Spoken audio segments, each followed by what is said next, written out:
If you are watching this video, you have probably seen the posts online that talk about control flow guard and how it destroys performance and causes crashes. Some people say turning it off completely fixes stuttering and crashes in their games, and some say you should never turn it off because it causes security vulnerabilities. So instead of taking the words of random people online, I decided to run some tests myself.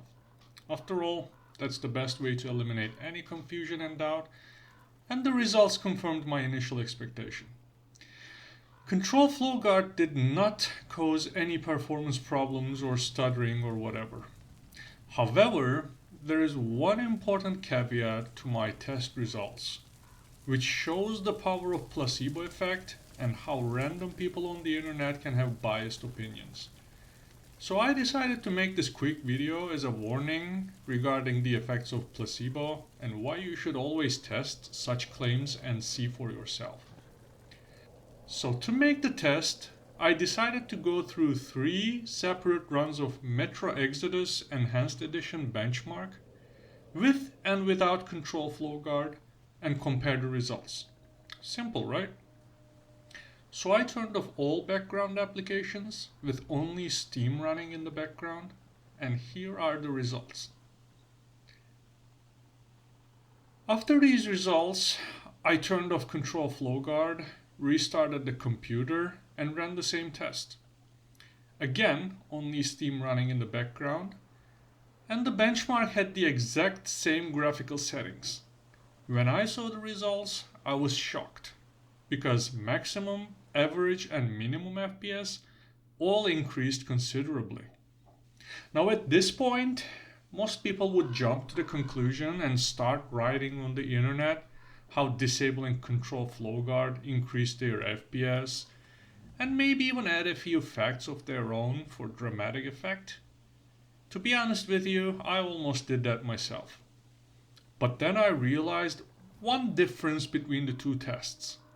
When I turned off control flow guard, it said you need to restart computer for changes to take effect. So when I ran that test, computer was freshly restarted. However, when I did the initial test with control flow guard on, my PC had already been running for a few hours straight. Yes, I turned off all background applications, but still, it very well could have skewed the results. So to eliminate this factor, I turned control flow guard back on, restarted the computer, and ran the same test again. And voila, results are exactly the same, with control flow guard on and off. There is no difference whatsoever. So what I'm trying to convey with this video is, you should always take such claims on the internet with a grain of salt.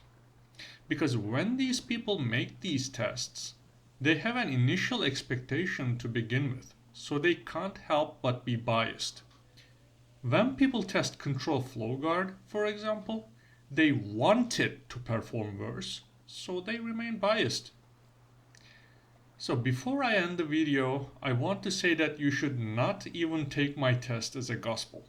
If possible, you should always test things and see for yourself, but do it objectively. Otherwise, you will risk the stability and security of your system, which will cause you even bigger issues down the road. The best optimization you can do for your computer is to install software from reputable sources, stay away from shady websites, be sensible when you browse the internet, and turn off any background application that you do not need. Lastly, restart your computer before doing any performance-intensive task, just for good measure. This will be enough to ensure smooth, secure, and most importantly, a stable experience for you. I hope this video clears question marks in your head and helps someone. So stay safe and take care. Peace out.